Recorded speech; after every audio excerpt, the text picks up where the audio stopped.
똑똑 연결해서 생생한 형제 이야기 들어보도록 하겠습니다. 자, 미 경제 지표를 뒤흔든 관세 협상에서 별다른 진전이 없는 가운데 재무부 장관이죠. 베선트 장관의 경우 연일 중국에게 협상에 나오라고 촉구하고 있는 상황인데요. 김종학 특파원 자세한 내용 전해주시죠.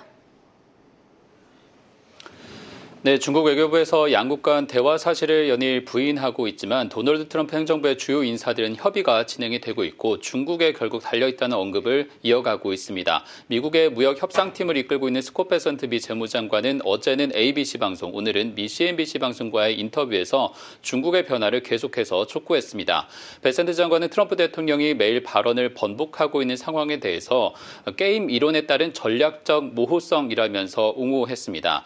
최종적인 결론을 알려주지 않고 협상의 지렛대를 만드는 것은 트럼프만큼 잘하는 사람이 없다라는 겁니다. 그러면서 중국에 대해서 현재까지 이어온 사업 모델은 그동안 보조금을 받아서 저렴하게 만든 상품을 미국에 파는 것에 기반해 왔다면서 이러한 판매망이 막힌다면 중국 경제는 급격히 멈춰설 것이고 결국 협상 테이블에 나올 수 있다고 전망했습니다. 이와 관련해서 오늘 오전 인터뷰에서 추가 설명이 있었는데 현재 여러 부처가 중국을 상대로 접촉하고 있다면서 고도의 관세 부과는 양국이 지속할 수 없다고 말했습니다. 이것이 실제로 양국 간의 긴장이 완화되는 것인지에 대한 추가 물음이 있었지만 답은 피했습니다. 대신 트럼프 대통령이 주요 국가와의 합의에 긴밀히 관여할 것이라는 정도의 답이 나왔습니다.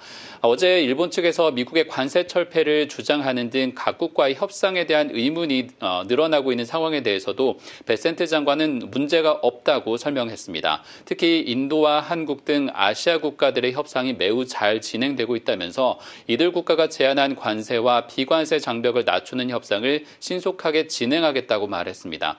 현재 미국의 첫 번째 무역 합의국으로는 인도가 될 가능성이 높습니다. 베센트 장관은 현지 시간으로 29일 오전에 브리핑을 열고 관세를 포함한 경제 정책을 설명할 계획입니다.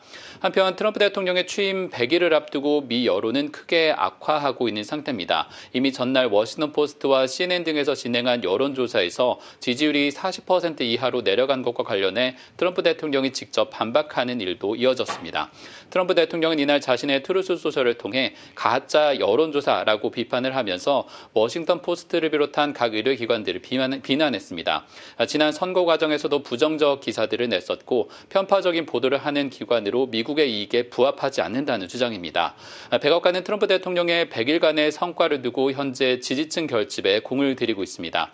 지난 2일 미국의 해방의 날이라는 이름을 붙여가며 내세웠던 관세 전쟁이 여러 파장을 일으키자 이 대신에 최근 성과를 계속해서 내왔었던 불법 이민자 추방을 전면에 내세우는 등 정책 동력 살리기에 애를 쓰고 있는 모습입니다.